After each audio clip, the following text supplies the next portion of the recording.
Hello అండి, జై శ్రీకృష్ణ. పుట్టినప్పుడు ఏమీ తీసుకురాము, మరణించాక ఏమీ తీసుకెళ్ళము. ఏమైనా తీసుకుని వెళ్ళామంటే కనుక మన పాప పుణ్యములు మాత్రమే, దానికి వచ్చిన ఫలితమే మనకు చనిపోయిన తర్వాత నరకానికి వెళ్ళాలా లేదా స్వర్గానికి వెళ్ళాలా అన్నది మనం చేసిన దాన ధర్మాలు, మంచి పనులు, చెడ్డ పనుల వల్ల మాత్రమే ఆధారపడి ఉంటుంది. మనం ఈరోజు అనుకుంటాము ఏదో అంటే సందర్భాన్ని బట్టి మనము పనులు చేస్తూ పోతాము. ఒక్కోసారి ఇది మంచిగా చెడా అని అసలు ఆలోచించము.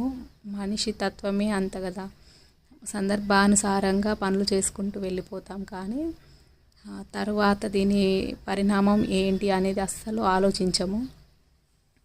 దీనికి నేను ఒక చిన్న స్టోరీ చెప్తానండి, నేను విన్నది.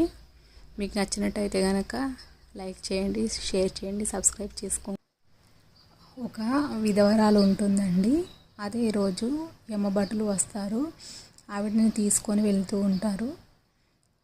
తీసుకొని వెళ్ళడానికి ప్రయత్నం చేసినప్పుడు ఆవిడ బాడీ అక్కడే ఉంటుంది. ఇంకా ఆత్మ వాళ్ళతో పాటు కట్టివేయబడి వెళ్ళడానికి సిద్ధమవుతూ ఉంటే, ఇంకా అయ్యయ్యో నా సామాన్లు అన్నీ ఇక్కడే ఉన్నాయి, నా మంచము, నా నగలు, నా సరుకులు అని అంటూ ఇంకా తెగ బాధపడుతూ ఉంటుందన్నమాట.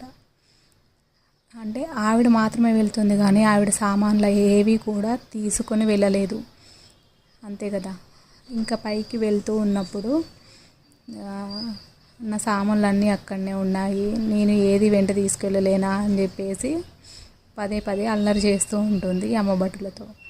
ఇంకా ఆ యమభటులు ఆవిడకి చెప్తారు, వస్తాయి వస్తాయి, ఎందుకు రావు నీ వెంట అని అంటూ ఉంటారు. ఇంకా ఒక భుజాన ఆవిడ పాపపు రాశి అన్నమాట. ఆవిడ ఏ దాన ధర్మాలు చేసి ఎరగదు అస్సలు. ఇంకా అదే రోజు, చనిపోయే రోజు, ఒక భిక్షకుడు వస్తాడు. ఆ భిక్షకుడికి అలుకు పిడిశ అంటారు కదా, పొయ్యి అలుకుతూ ఉంటుంది.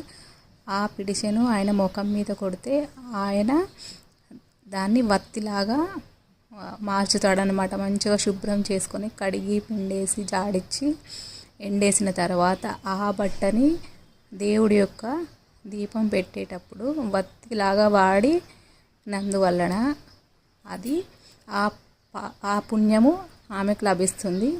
అది ఒక సూదిలాగా, ఒక సూది ఎంత పరిమాణంగా ఉంటుంది, అరచేతి కూడా నిండదనమాట. పాపపు రాశి మాత్రము ఒక భుజం మొత్తం ఇంట్లో వాంగిపోతుంది. 15 కిలోల బరువంతా. ఇంకా నెక్స్ట్ కథ.